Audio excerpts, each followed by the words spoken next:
Hey guys, here's our next distribution tip. It's on our WRAPLOCK tie. So when we install our WRAPLOCK tie, we set it on the top and rotate it. Sometimes you'll have some difficulties because the tie comes flat. You need to make sure that both legs wrap underneath the conductor. To help you do that, we recommend you take the tie, hold it horizontally, pull the legs down so you put a slight V on it. Now you'll bring this tie up, take the nose, lay it in that interstice there, and wrap it about your insulator and slam it home.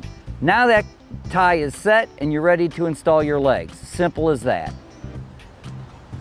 Thanks for tuning in, and look for more distribution tips from Preform Line Products.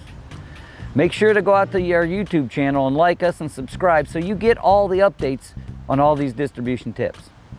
Thank you for watching.